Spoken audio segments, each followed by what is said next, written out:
ব্যাপার আপনারা? সামনে রোজা, আপনারা এই সময় এই বাড়িতে কেন আসছেন? আমার ভাই আইতে কইছে তো এই কারণে আইছি। আচ্ছা ঠিক আছে, ভেতর আসেন। আয়।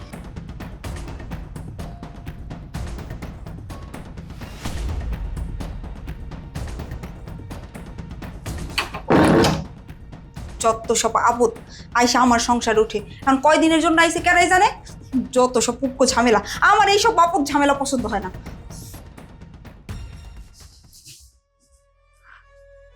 মা মা আমি যখন থেকে এই বাড়িতে আইছে তখন থেকে আম করে দেখতে পারে না। চুপ কর, দেখতে না পারুক। আমরা কেন থাকতে আইছি? আইছি তোর মামার লগে দেখা করতে। তোর মামার লগে দেখা করে আবার যাবো। বয়।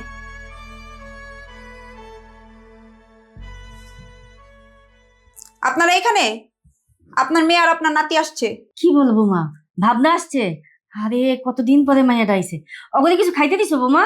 এমন ভাবে কথা কইতেছেন মনে হয় আপনার মাইয়া আসার আগে আমার ফোন করে আসছে, আর আপনার ছেলে বাজার করে রেখে গেছে। আপনার মেয়ের জন্য আমি রান্না করে রাখছি, আমি খাইতে দিব, তাই না? বৌমা, আমি দেখছি আমার মেয়েটার তুমি সহ্য করতে পারো না। আমার মেয়ে আসলে তুমি খারাপ ব্যবহার করো। আপনার মেয়ে যেহেতু জানে আমি তারে সহ্য করতে পারি না, তাহলে আসে কেন 2 দিন পর পর? বৌমা, এটা কেমন কথা বলো? একটা মেয়ে কি তার বাপের বাড়ি আসবে না? তুমি কি তোমার বাপের বাড়ি যাও না? শোনেন আম্মা, আমার বাবার বাড়ির সাথে আপনাদের জোড়া না। আপনার মেয়ে 2 দিন পর পর এই বাড়িতে এসে এটা সেটা নিয়ে যায়। সামনে রোজা, আপনার মেয়ে এই সময় এসে হাজির হয়েছে। কবে যাইব কে জানে। আমার তো মনে হয় আপনার মেয়ে অনির্দিষ্টকালের জন্য চলে আসছে। সেই চিন্তা কইরা তুমি ঘুম নষ্ট করো না। আমার মেয়ে থাকবো না। এই আসো। চলো।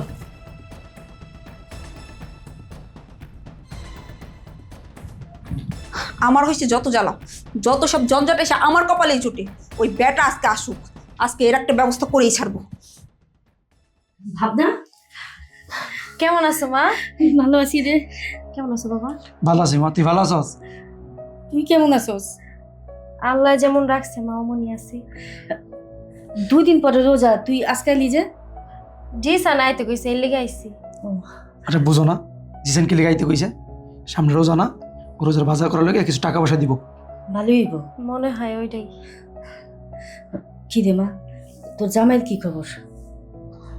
ওর কথার কি কমু মা, হয়তো হনো প্যারালাইসিস। ওষুধ পানি ঠিক মতো খাওয়াইতে পারি না, সুস্থ হয় না। আমার মনে হয় না সুস্থ হইব। তোর কপালটাই খারাপ রে মা। বিয়ার পর পরই তোর জামাইটা প্যারালাইজ হয়ে গেল গা। তোর দুঃখে দুঃখে তোর জীবনটাই গেল। যাক মা, আইসিস ভালো হয়েছে। কয়দিন আমগুলোকে বেড়াইস, 2 দিনের রোজা থাইকা জিসেন টাকা পয়সা দিলে তারপর বাইতেছিস। না আব্বা, এটা কি কও? এনে থাকতে পারবো না। ওর বাপে আবার প্যারালাইসিস বিছনায় পড়া বোঝো, একলা একলা থাকতে পারবো? ও মা, 2টা দিন নানা বাড়িতে থাকি না, বাড়িতে তো ভালো মন্দ দিয়ে ইফতার করতে পারি না। 2টা দিন আমি থাকি, ভালো মন্দ দিয়ে ইফতার করে তারপরে যাবো না। এখন বুঝলাম এই বাড়িতে এসে রোজার আগে কেন উঠছেন, জাকাতের জন্য না? বৌমা, কথাবার্তি ভালোভাবে বইলো। ভাইয়ের কাছ থেকে বোন টাকা নিব, সেটা কি জাকাত ফাতরা হয়? ওই একই হইলো, 2 দিন পর পর এই বাড়িতে আসে টাকা পয়সা নেওয়ার জন্য। যেই লাও ওই কো 2। বৌমা, মুখ সামনে কথা বলো। আমার মেয়ে আমার বাড়িতে আসছে, তোমাদের বাড়িতে যায় নাই। এতদিন আমার মুখ বন্ধ করেই রাখছিলাম, কিন্তু আর পারলাম না। 2 দিন পর পর আপনার মেয়ে এই বাড়িতে কেন আসে? কার টাকা নিয়ে যায়? আমার জামাইয়ের টাকাই তো নিয়ে যায়।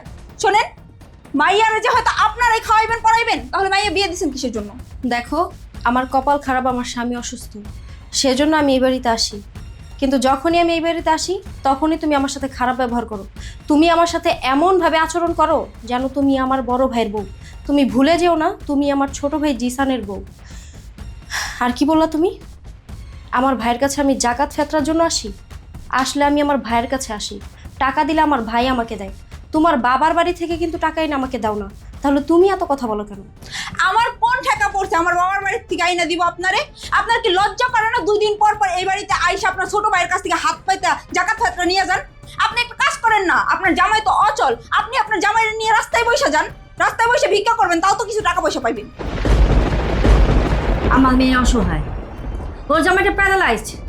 আমি খেয়াল করছি যখনই আমার মেয়ে বাড়িতে আসে তখনই তুমি আমার মেয়ের সাথে উল্টাপাল্টা কথা বলো, বাজে কথা বলো। আমরা চুপচাপ থাকি বলি কি? তুমি কি ভাবছো তুমি এ বাড়ির কর্তা? আমরা এখনো বাইচে আছি। জিসান আজকে আসুক, সব কিছু ওদের বলবো। ভাবনা, ভিতরে চল।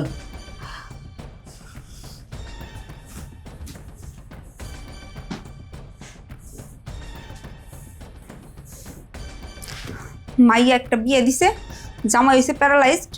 2 দিন পর পর এই বাসায় আসবো আর টাকা পয়সা নিয়ে যাইবো। সংসারটা তো আমার জামাই চালায়। এতদিন আমি অনেক সহ্য করছি, কিন্তু আমি আর সহ্য করব না।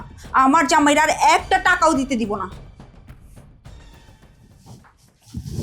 নেহা, নেহা, কোথায় তুমি? এদিকে এসো। তুমি আসছো? হ্যাঁ, কি ব্যাপার? কি হয়েছে? রোজা আসতে তো এখনো 2 দিন বাকি। তোমাকে দেখে মনে হচ্ছে তুমি আজকেই রোজা রেখেছো। মুখ চোখে এমন শুকিয়ে গেছে কেন? সব জঞ্জাল এসে যদি আমার ঘরে জোটে তাহলে মন খারাপ হবে না, আর কি হবে? জঞ্জাল? তুমি জঞ্জাল কাকে বলতেছো? তোমার বোন আর তোমার বোনের ছেলে আসছে। আপু আসছে? ও আচ্ছা, আমি আপুকে আসতে বলেছিলাম। তুমি তো জানো আমার আপুর হাজবেন্ড অসুস্থ, এই জন্যই আপুকে আসতে বলেছি। আর তাছাড়া সামনে তো রোজা, ভাবছি আপুকে কিছু টাকা পয়সা দিয়ে দেবো। 2 দিন পর পর তোমার বোন আসবে আর জাকাত ফেতরা দিয়ে দিবা। শোনো জিসান, এইভাবে যদি তুমি তোমার বোনের জাকাত ফেতরা দিতে থাকো তাহলে একসময় রাজার গলাও শেষ হয়ে যাবো। তুমি কি একবার আমার ভবিষ্যতের কথা ভাববা না? দেখো নেহা, তুমি আমার বোনের সম্পর্কে এইভাবে কথা বলতে পারো না। উনি আমার বড় বোন, সম্মান দিয়ে কথা বল। আর তাছাড়া আমি আমার বোনকে টাকা পয়সা দিয়ে সাহায্য করি। এখানে জাকাত ফেতরার কথা আসছে কোথা থেকে? তোমার বোনরে যেহেতু তুমি এতই টাকা পয়সা দিয়ে সাহায্য করবা, তাহলে তোমার বোনের বিয়ে দিছো কেন? এই বাড়িতে সারা জীবনের জন্য রেখে দিলেই তো হইতো। নেহা, আমি চাই না আমার আর আমার বোনের মাঝখানে তুমি কোনো কথা বলো। আমার বোনের হাজবেন্ড অসুস্থ, ইনকাম করতে পারে না, এজন্য আমি আমার বোনকে টাকা পয়সা দিই, সাহায্য করি। আমার বোনকে যদি আমরা না দেখি তাহলে কে দেখবে? কে আছে আমরা ছাড়া ওর? তোমার বোনের জামাই যে হয়তো অসুস্থ, অচল, তোমার টাকা পয়সা দিয়ে সাহায্য কেন করতে হবে? তোমার বোন তোমার বোনের জামাইরে নিয়ে রাস্তায় বসে ভিক্ষা করলেও তো তাদের সংসার ভালো মতো চলে যায়। বোনের কেন হাত তুলছস? হাত তুলবো না কি করব? ও আমার বোনকে সহ্য করতে পারে না। ও সব সময় আমার বোনকে নিয়ে উল্টাপাল্টা কথা বলে, আমার বোনকে নিয়ে বাজে মন্তব্য করে। শোনো, তোমাকে আমি একটা কথা বলতেছি, আমার বোন আমার বাসায় আসবে, থাকবে, আমার যখন ইচ্ছা আমি আমার বোনকে টাকা দিব। তুমি যদি সেটা সহ্য করতে পারো তাহলে এই বাসায় থাকবে, আর নয়তো এই বাসা থেকে চলে যেতে পারো। তোমার সাথে আমার পক্ষে সংসার করা সম্ভব না। দেখো, এই সংসারটা যে হয়তো আমার, এই সংসারের ভালো মন্দ দেখার দায়িত্ব আমার। ও, এই সংসারের ভালো মন্দ দেখার দায়িত্ব তোমার? তাহলে আমি আমার বোনকে টাকা পয়সা দিয়ে সাহায্য করলে সেটা কেন তুমি সহ্য করতে পারো না? গত 3 দিন আগে রমজান মাসের জন্য যে তোমার মা বাবাকে আমি 10,000 টাকা খরচ করে বাজার করে দিয়ে আসলাম, তখন কি টাকা পয়সা কমেনি? তখন কি সংসারের আয় উন্নতি কমেনি? তোমার মা বাবাকে দিলে সংসারে টাকা কমে না, আমার বোনকে দিলে, আমার মা বাবাকে খাওয়ালে সংসারে টাকা পয়সা কমে যায়, তাই না? জিসান, তুমি আমার বাবা মাকে সামান্য 10,000 টাকার রমজানের বাজার করে দিয়ে তার খোটা দিচ্ছ। খোটা আমি দিতে চাইনি, এটা তো শুধু আমার মধ্যে ছিল, ওনারা কেউ জানতো না। আজকে আমি তোমার ব্যবহারে বলতে বাধ্য হয়েছি। ঠিক আছে, তোমার এই বোন যেহেতু তোমার এতই আপন, এতই প্রিয়, তাহলে একটা কাজ করো না, তোমার ওই অচল প্রতিবন্ধী দুলাভাইকে এনে ওই বাড়িতে রেখে দাও। আমি এই বাড়ি থেকে চলে যাচ্ছি। অ্যাজ ইউর উইশ, আমি তোমাকে আটকাবো না। থাক ভাই, আমার লিগে তোগো সংসারের অশান্তি ঝগড়াঝাটি করিস না। আমার তো কপালই খারাপ, আমার স্বামীরা অসুস্থ, অচল, এই কারণে তোগো বাসায় আহি। তুই যে কটা টাকা দেস ওই টাকাতে আমার স্বামীর ওষুধ আর আমার সংসারটা কোনো রকমভাবে চলে।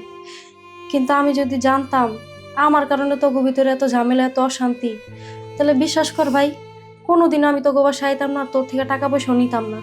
কিন্তু এখন থেকে আমি খাইয়া থাকি না খেয়ে থাকি, আমার স্বামীর লগে আমার স্বামীর বাসায় পড়ে থাকুন, তোগো বাসা আমি আরামও না। তাও তোরাও শান্তি করিস না, ভালো থাক।